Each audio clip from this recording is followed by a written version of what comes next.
for their moisture and their nutrients, and it takes a lot more effort. So I rarely water this garden and I rarely feed it.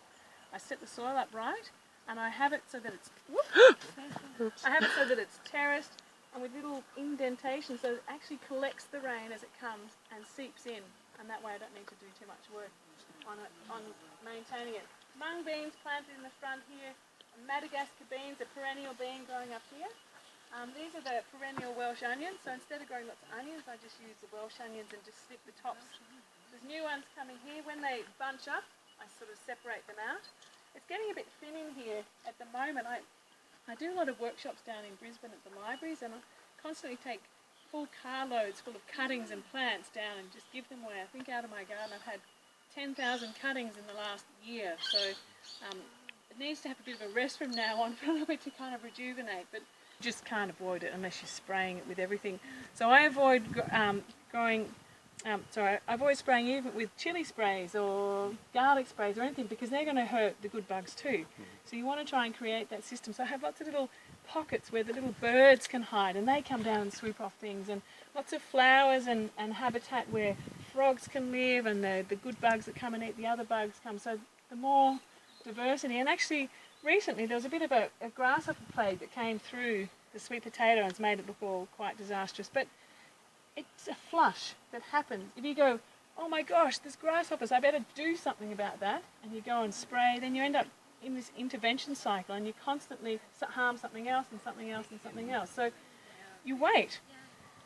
Grasshoppers go, and then the plant puts on new leaves, and it's all fine, absolutely fine. We get too worried about things looking too perfect and think, oh my gosh, there's something wrong, I've done something wrong. Or so for example, all these citrus trees, about a month ago, had all these twisted, contorted leaves, and I was looking it up, and gosh, and it, recommended doing all this stuff to it, and I thought, no, I'll just wait.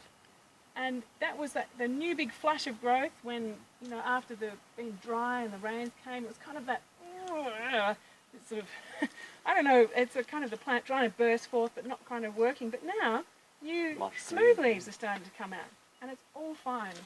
I think we get too worried about too much of things like that. So I think the more diversity and the more you focus on the soil, and the healthy soil will support healthy plants, which will then support healthy food. And the more you focus on building up the nutrients in the soil, you get far more nutrient-dense food as well. So I've got different things in here, sorry. So lemon verbena, I've got some potatoes, I've planted some corn in there. I've got all different sorts of things. I gave my woofer a bag of seeds recently, and he's obviously gone and planted all of them. I'll have to wait a little bit longer to see what they are. So I know they're of the cucurbit family, but I'm not sure which ones he actually put in. So yeah, lots of turmeric growing in through here. I dug up a turmeric last season, and it was a 5-kilogram clump of turmeric from one plant. I thought that's absolutely incredible. So, if you go into the shops and try and get organic turmeric, fresh organic turmeric is what, $30, $40 a kilo. Absolutely amazing. So then I just store that in one of those flexible buckets filled with sand, and store it underneath the house. If you put it in the fridge, it kind of goes a bit mouldy. If you store it on the shelf, it kind of shrivels up too much. Just store it in a bucket of sand underneath the house and go and get a section when you need it.